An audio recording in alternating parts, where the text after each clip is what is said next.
साथियों को नमस्कार। सेवागम की चर्चा के पश्चात अभी आगे एक बहुत ही जो महत्वपूर्ण ग्रंथ है, यानी कि एक संप्रदाय जो है उसकी हम चर्चा करेंगे, और वो है शाक्त आगम। जैसा कि शुरू में हमने चर्चा की थी कि वैष्णव आगम भी है, सेवागम भी है और शाक्त आगम भी है। और सेव आगम के अंतर्गत हमने जो उनका पाशुपत्य सिद्धांत है उसके ऊपर चर्चा की गई थी कि किस प्रकार से शिव और शक्ति का जो मिलन है वही उनका अंतिम ध्येय है।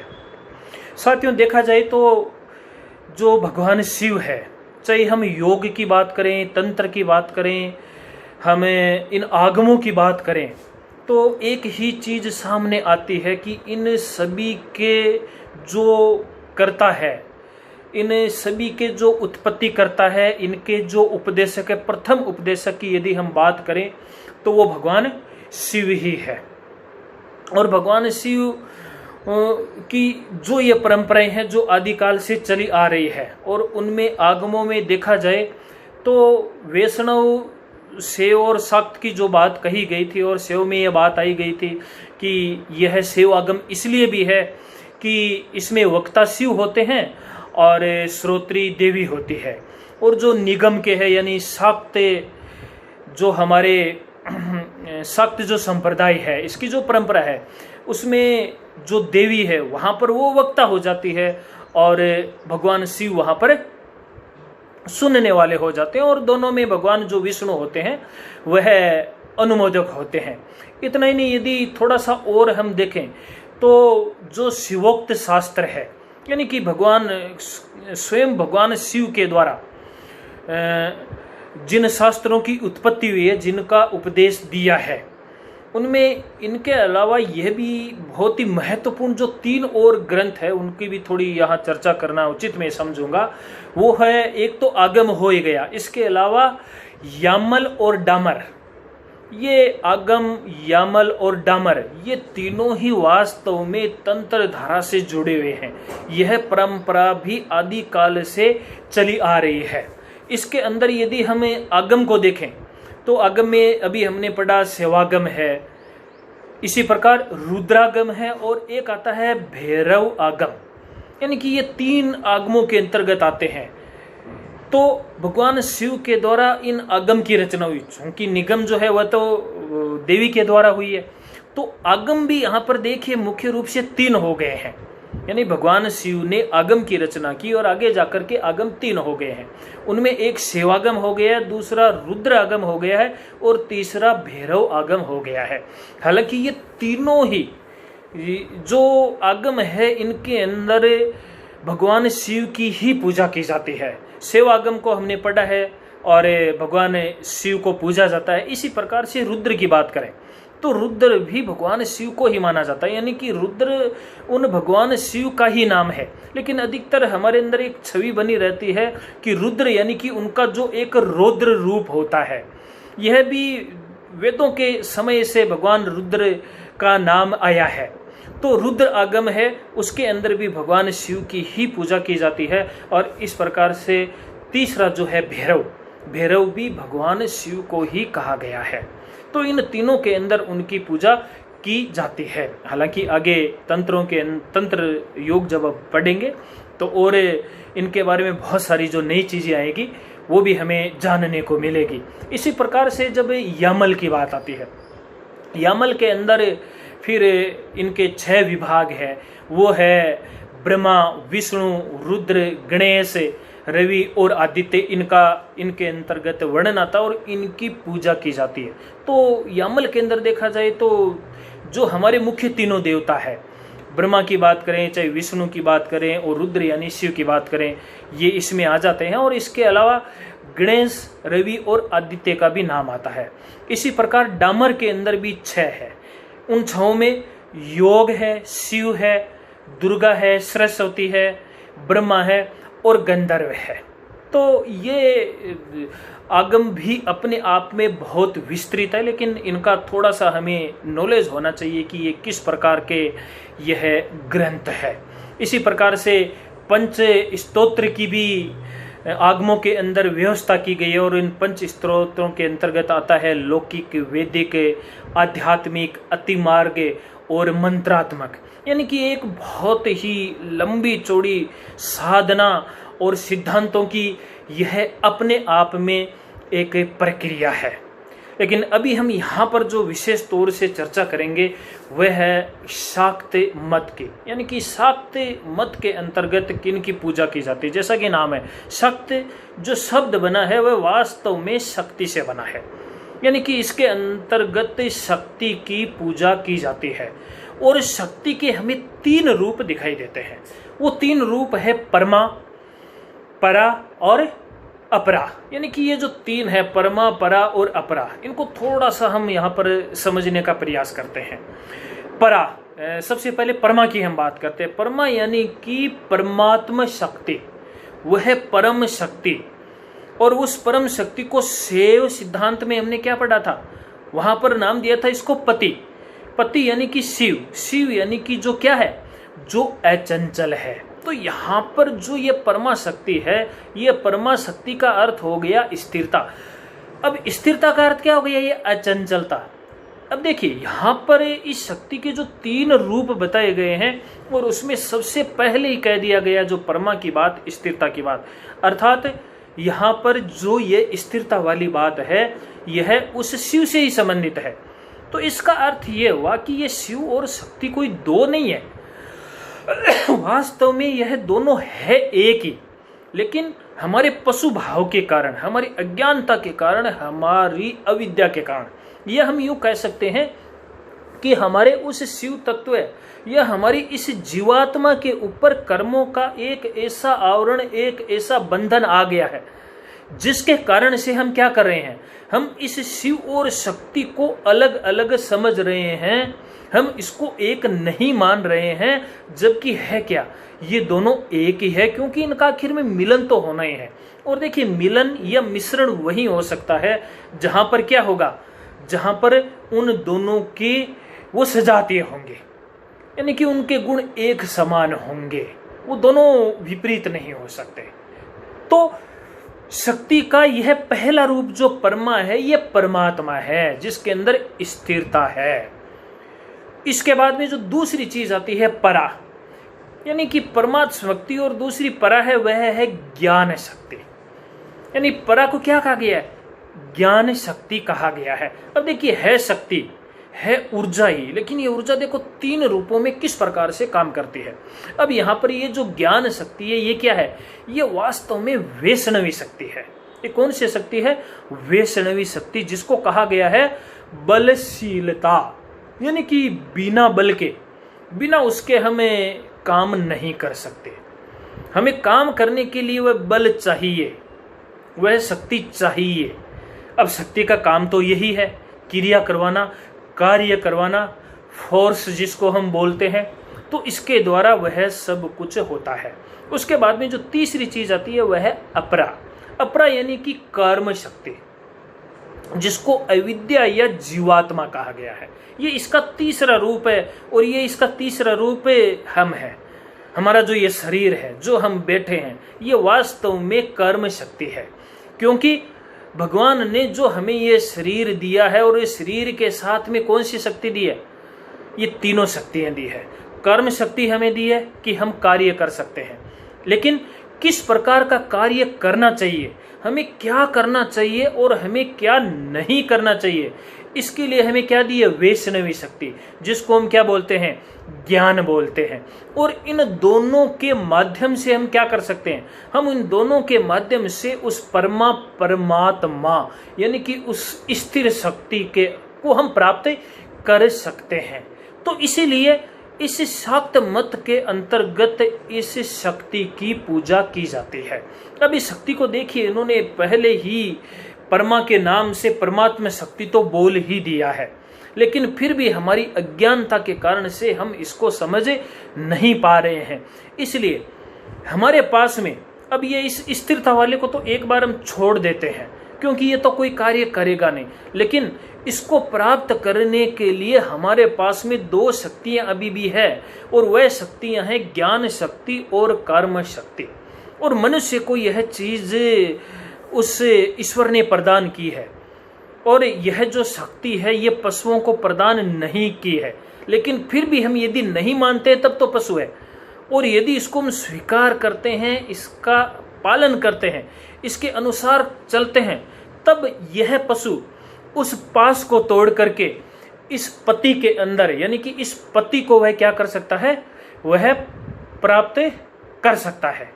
तो कहने का यहाँ पर अर्थ है कि जो यह हमारी शक्ति है इसको हमें उपयोग में लेना है। अब जब ज्ञान शक्ति की बात आ जाती है तो ज्ञान शक्ति के अंतर्गत हम सभी जानते हैं कि एक चीज आ जाती है कि हमारे पास में विवेक है, हमारे पास में प्रज्ञा है, सब कुछ है। उसको केवल हमें प्रयोग में लाना है, और प्रयोग में ला करके हमें क्या करना है, हमें आगे बढ़ जाना है, और उस परम शक्ति में हमें विलीन हो जाना है, अपने आप को लय कर देना है। अब यह जो कर्म शक्ति जिसको हमने अविद्या और जीवात्मा का है, अविद्या और जीवात्मा क्यों कहा गया है? अविद्या का तो अर्थ हो ही गया है, क्योंकि हम पास यानी कि बंधन में बंधे हुए हैं, और ये बंधन वास्तव में अविद्या है, क्योंकि इस बंधन के कारण हम इस जगत को ही सत्य मान बैठे हैं, जबकि ये जगत क्या है, मिथ्या है।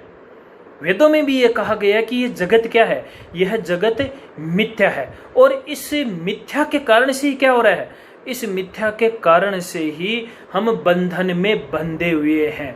इसलिए इसको जीवात्मा कहा है, परमात्मा नहीं कहा है। यह तो परमात्मा का एक अंश है, और इस अंश को क्या करना है, इस अंश को इस अविद्या से मुक्त करना है। और जैसे ही यह मुक्त हो जाएगा, पूर्ण रूप से यह मुक्त हो जाएगा, उसी दिन क्या हो जाएगी, यह जो शक्ति है, इस शक्ति का उस शिव से मिलन हो जाएगा। तो कहने का अर्थ यह है कि यहाँ पर शाक्त मत के अंतर्गत भी वही चीज आती है कि किस प्रकार से हमें इनका मिलन करवाना है। फर्क इतना ही है कि शैव मत वाले शिव की पूजा के द्वारा कर रहे हैं, और शाक्त मत वाले इस शक्ति की पूजा के द्वारा यह कार्य कर रहे हैं। लेकिन दोनों का जो ध्येय है वह ध्येय एक ही प्रकार का है। अब यदि यहाँ पर शक्ति की बात की जाए तो शक्ति और कोई नहीं है। शक्ति को देवी के रूप में, माता के रूप में, या 10 महाविद्याएं जिनको बोला जाता है, उनके रूप में हम उनको पूजते हैं, हम उनको मानते हैं। 10 विद्याओं की यदि बात आती है तो उन 10 विद्याओं में सबसे पहला जो नाम आता है, जो बहुत ही महत्वपूर्ण है, वह है काली। दूसरी जो महाविद्या है वह है तारा। तीसरी है श्री विद्या। उसके बाद में चौथी है भुवनेश्वरी। 5वीं है भैरवी। 6वीं है छिन्नमस्ता। 7वीं जो महाविद्या है वह धूमावती। 8वीं है बगला। 9वीं है मातंगी, और 10वीं है कमला। तो यह जो 10 महाविद्याएं हैं, मातंगी और कमला तक, और इनसे जो हमें प्राप्त होती है, जो शक्ति हमें प्राप्त होती है, उसको बोला जाता है श्री विद्या। और ये श्री विद्या ही क्या है, यह मोक्षदायिनी है। अब देखिए नवरात्रों में हम क्या करते हैं, नवरात्रों में हम यही काम करते हैं, हमें उन 9 देवियों की पूजा करते हैं। वो जो 9 देवियां हैं, वो 9 देवियां वास्तव में आप उनको शक्ति की देवियां कह लीजिए, आप उनको महाविद्या बोलते हैं, तो विद्या की देवी बोल लीजिए। विद्या की देवी का इतना ही अर्थ हो गया कि इन देवियों की पूजा से आपके अंदर विद्या यानी कि आपके अंदर वह ज्ञान आएगा, वह आपके अंदर विवेक जागृत होगा, जिससे धीरे धीरे अज्ञान का आवरण हटते हटते आप उस श्री विद्या यानी कि पूर्ण विवेक ज्ञान, शुद्धतम केवल ज्ञान को आप क्या कर सकोगे, आप प्राप्त कर सकोगे। और वही स्थिति क्या होती है, अंतिम स्थिति होती है। और यही जो विद्या है हमें मोक्ष देने वाली होती है। इसलिए यहाँ पर हमारी भारतीय परंपरा में देखा जाए तो मुख्य रूप से जो सभी लोग बड़े उत्सव के साथ में मनाए जाते हैं, वो साल में 2 नवरात्रे आते हैं। इसी प्रकार से गुप्त नवरात्रे भी बोले जाते हैं। उनको लिए कहा जाता है कि ये बड़े शक्ति देने वाले होते हैं, सांसारिक लोगों को नहीं करना चाहिए, क्योंकि उनमें साफ सफाई, स्वच्छता और ब्रह्मचर्य आदि का बहुत अधिक ध्यान भी उनके अंदर रखना पड़ता है। गुप्त नवरात्रे भी आते हैं। तो ये सारे के सारे जो उत्सव या नवरात्रा के रूप में जो हम मनाते हैं, उनका उद्देश्य एक ही है कि किस प्रकार हम अपनी शक्तियों का जागरण करके और हमें विद्या को ग्रहण या हम उस अविद्या या अज्ञानता को हम हटा सकें। अब देखिए, बोला जाता है नवरात्रा, इनको रात्रा क्यों बोला जाता है? रात्रि के पीछे कारण यही है, एक तो ये भी माना जाता है कि ये जो शक्तियां होती है, इनका जो प्रभाव होता है वह रात के समय अधिक होता है। साथ में दूसरा हम यूं भी कह सकते हैं कि यह जो शक्तियां हैं, यह हमारे अंधकार को दूर करने वाली होती है। हमारा जो यह अज्ञान होता है, उस अज्ञान को यह दूर करने वाली होती है। और जैसा कि पिछले वीडियो में बताया था कि किस प्रकार से ये जो अर्धनारीश्वर वाला हमारा शरीर है और किस प्रकार से हमें मोक्ष प्राप्त कर सकते हैं, एक सूत्र भी इसके लिए आता है कि पुरुष परमेशाने प्रकृति परमेश्वरी, शंकर पुरुषा सर्वे स्त्रिये सर्वा महेश्वरी।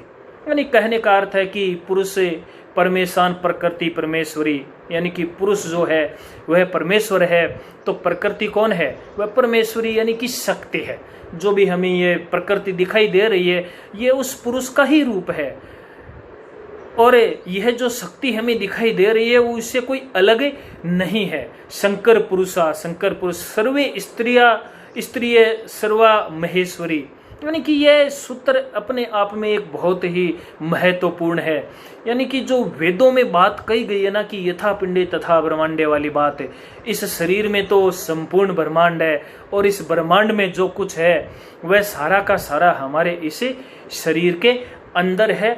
आवश्यकता केवल हमें इतनी ही करनी, आवश्यकता केवल इस बात की है कि किस प्रकार से उस चीज को हम जागृत कर सकते हैं। और यदि उस चीज को हम जागृत कर लेते हैं तो निश्चित रूप से हम उस मोक्ष तत्व को प्राप्त कर सकते हैं।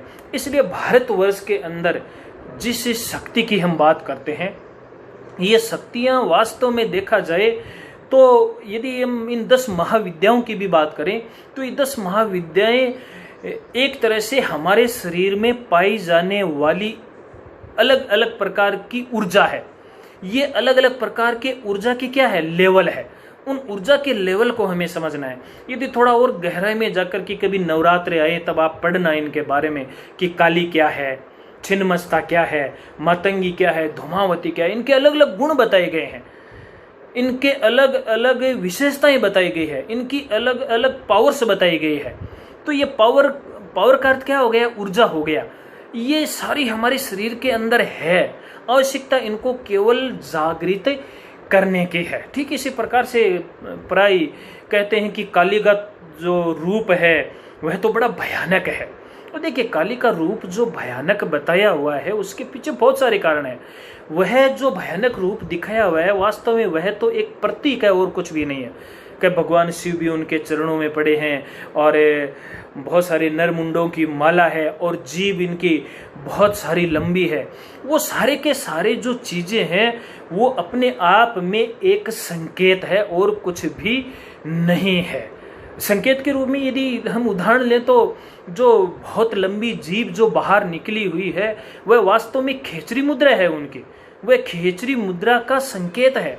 और खेचरी मुद्रा यदि हठ योग या तंत्र के अंदर भी हम पढ़ते हैं तो उसमें बताया गया है कि जो ये हमारी जीभ होती है, जीभ के नीचे का जो भाग होता है जहाँ से जुड़ी हुई होती है, उसको धीरे धीरे एक पूरी विधि के द्वारा काटा जाता है। फिर जीभ का दोहन किया जाता है, दोहा जाता है इसको, जैसे गाय को दोते हैं। उस प्रकार से जीभ का आकार लंबा होता है, जीभ बढ़ती जाती है। पहले नाक के टच करवाई जाती है, कान के टच करवाई जाती है, यहाँ पर टच करवाई जाती है, कंधों के ऊपर टच करवाई जाती है।